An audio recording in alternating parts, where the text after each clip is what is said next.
The OCE region is tiny. Based on the most recent Radar.io data, only around 8% of America's Mythic Plus population comes from oceanic servers. So logically, you'd expect about 8% of the region's best players to also come from OCE. They don't. In the top 1%, nearly 13% of players are OCE. At the 0.1% title range, that rises to 16%. And among the top 100 players in the entire region, nearly 1 in 5 are oceanic players. The higher you climb, the more disproportionately OCE takes over the Mythic Plus leaderboard in the America region. And after spending years playing inside this community, I think I know why. To start, how exactly have I come to these statistics? Radar.io actually publishes a huge amount of its Mythic Plus data, including things like the API for looking at cutoffs, as well as a full database of all characters contained within the add-on itself, which means that we can actually analyze the current America's ladder very directly rather than just eyeballing a few pages. As of August 2nd,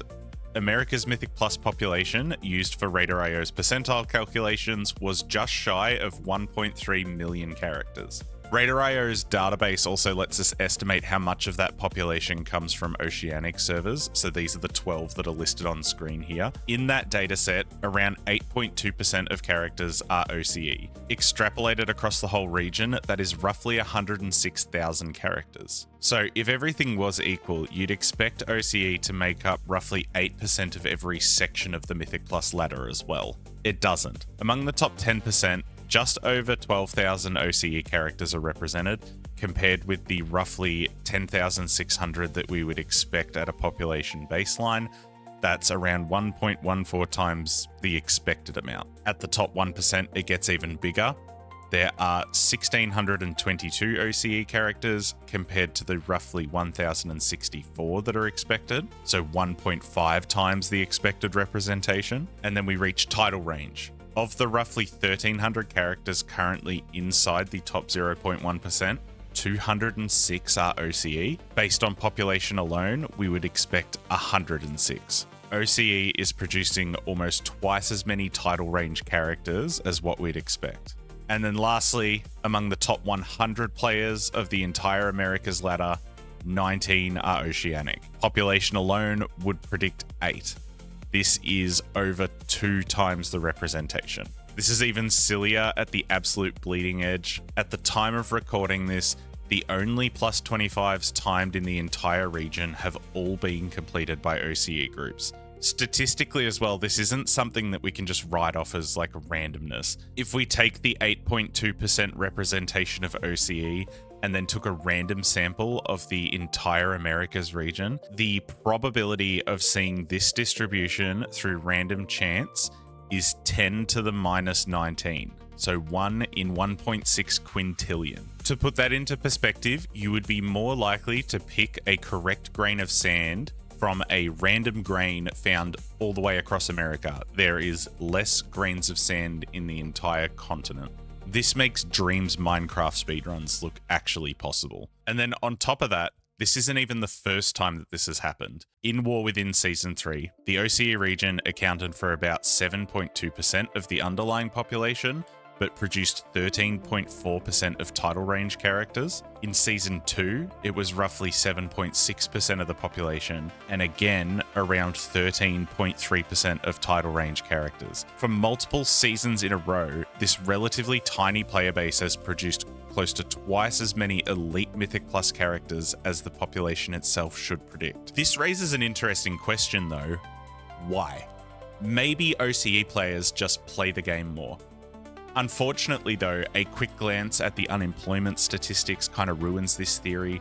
Australia isn't exactly an outlier here, so we can't exactly just blame Australians for sitting at home and collecting government pension all day while they grind keys. From personal experience, I know a lot of high-level OCE players, and most of them allegedly have full-time jobs, myself included. I also don't think that OCE players simply like Mythic Plus more.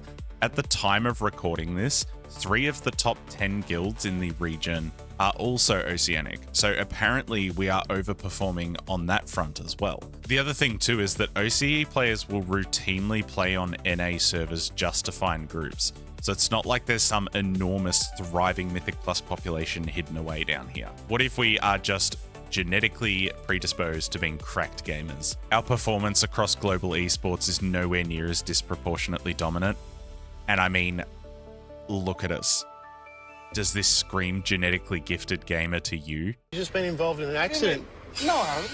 Yes, you have. Have I? Yeah. What kind of accident? So the obvious answers don't really hold up. But after spending the last 2 years inside the high-level OCE Mythic Plus space, I think I know what does. The tiny player pool. The thing that should be OCE's biggest disadvantage is, ironically, its biggest strength. There are two main things that I think turn OCE's small player base into a strength. The first is player scarcity. Because the OCE player pool is so much smaller than NA, you encounter the same people constantly. I get asked a lot whether I pug many of my keys. And honestly, the answer isn't actually super obvious. Technically, yes, but in almost every pug I join, I already know, or at least know of, the majority of the people in the group. There just aren't that many of us. That also changes player incentives a little bit. In a huge player pool, if you have a terrible interaction with somebody, it probably doesn't matter. You can leave the group and realistically never see them again. In the Oceanic region, you probably will. The person that you roast tonight might be the one that's holding the key that you need next week. If you rage quit on someone, that person will likely remember, and there is a very real chance that you will end up in their group again. You don't have to be everyone's best friend, but being cooperative and reliable and just reasonably pleasant to play with is a valuable skill. If you repeatedly burn bridges in a tiny community, eventually you will run out of bridges to burn. And then with that, I think the repeated interaction also comes with a second and much more important factor, the community that develops. Season after season, high-level OCE players will actively band together towards the end of a season and try to drag as many people across whatever final percentile cutoff they're chasing. And by this, I don't just mean like occasionally helping a mate with one key. Players who are already safe will spend entire nights over the course of months running keys where they personally gain absolutely nothing just because someone else needs them. I'm actually running a Mythic Plus competition at the moment called Resilient Bounty, where an add-on tracks this exact kind of helping behavior and rewards it with a prize pool of almost 4 million gold. When I announced this, some of the reactions genuinely surprised me. There were people that seemed almost offended by the idea of helping someone else reach a reward, as if helping another player succeed somehow devalues their own achievements. This caught me so off guard at the time, and I found the mindset very fascinating because it's almost the complete opposite of the environment that I've experienced in the high-level Oceanic scene. Mythic Plus is ultimately a cooperative game mode. You cannot push the absolute highest keys by yourself. Your individual skill does matter enormously, of course, but at some point, your success also depends on whether good players actually want to play with you, whether groups form in the first place. So I think that OCE's size accidentally creates an environment where all of those things happen more often. One strong player helps another. That player improves their skill and becomes good enough to push into higher levels of Mythic Plus. They meet more players. They help those players. And then over multiple seasons, it starts compounding on itself. The funny thing too is that I have a theory that there's actually a really good parallel here with the EU region. For those that don't know, EU consistently performs exceptionally well in Mythic Plus, like pretty much always better than the America region. The usual explanation is simply that the population is larger, but I wonder whether that is sort of a little bit too reductive. EU may be enormous overall, but it also contains a lot of culturally diverse subgroups. German-speaking players playing together, the Scandinavian players only grouping with each other, French, Spanish, Polish, like whatever other communities exist within the region will create their own tight-knit little insular groups. I can't really statistically prove this in the same way that I can with OCE because the servers aren't as distinctly separate from one another. So this is more speculation. But structurally, I think it does look surprisingly similar to what happens with OCE. When I asked in my Discord, people also pointed out things like a more sort of competitively focused scene in EU. I'm sure there are multiple factors that play into this, but it turns out that cultural groups definitely form smaller communities within the region. And maybe that connection is what makes the region so much better than America overall. It is what I think makes the Oceanic region perform disproportionately better than the rest of America. I don't think that having a tight-knit community magically makes people better at the game overnight, but cooperation gives you more opportunities to play difficult content. It gives you stronger teammates. It gives you better group cohesion. Groups will stay alive after failures instead of flaming each other. It creates this environment where like knowledge and skill just like spreads amongst people. So what I think is happening is that OCE's success is actually because of its tiny population, rather than that being the hindrance. I can tell you as well that as someone with 3 and very soon to be 4 0.1% Mythic Plus titles playing in the OCE region, this behavior is everywhere. Of these 4 title pushes, I can pretty confidently say that 3 of them would not have happened without this sort of support from other OCE players. And this isn't just like mates helping mates either.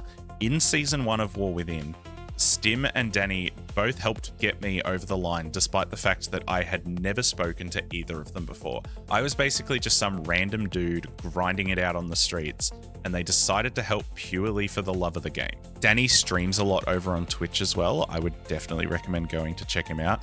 He is one of the best WoW players I've ever had the pleasure of rubbing shoulders with. And even now, 2 years later, Stim is doing exactly the same thing as he was back then. There is a website called Is It Resil that lets us visualize how resilient keys are filtered down to other players. If we look at Stim's Death Knight Muck, the network of players that he has filtered keys down to is so big that it won't even fit on my 32-inch monitor at 10% zoom. He's not some isolated guardian of the region either. We can look at ISO on Dash and Mash, same thing. We can look at Jelly on his Guardian Druid, same thing. There are stacks of players throughout this region that are doing exactly this. They are playing it for the love of the game. Even now, I see these guys sitting in Discord servers night after night, doing things that give them absolutely nothing for their own personal score, purely to help grow the skill and achievement of the community as a whole. And then this behavior filters down to other people.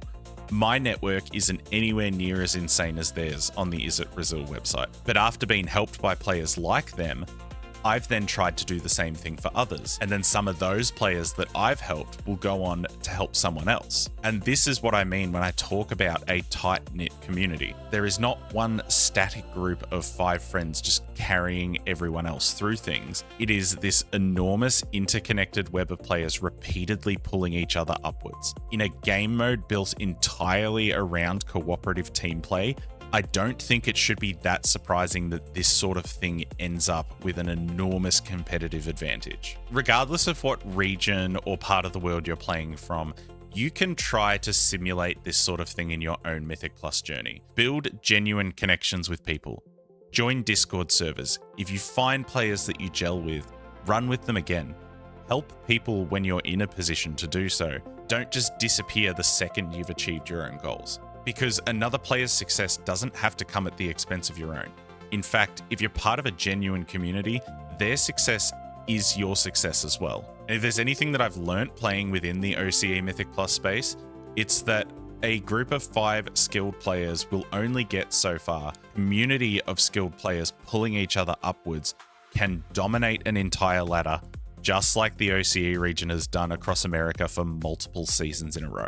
A huge thank you to my channel supporters, The Joy of Checks, Tobias, Yulem, Is This Real, Obold the Orc, Willie, and Kamal at the Keystone Legend tier, as well as everyone else appearing on the end screen. If you'd like to take part in the current Resilient Bounty competition, which puts this community behavior into action, check out the video on the top right of the screen here. Thank you for watching, gamers.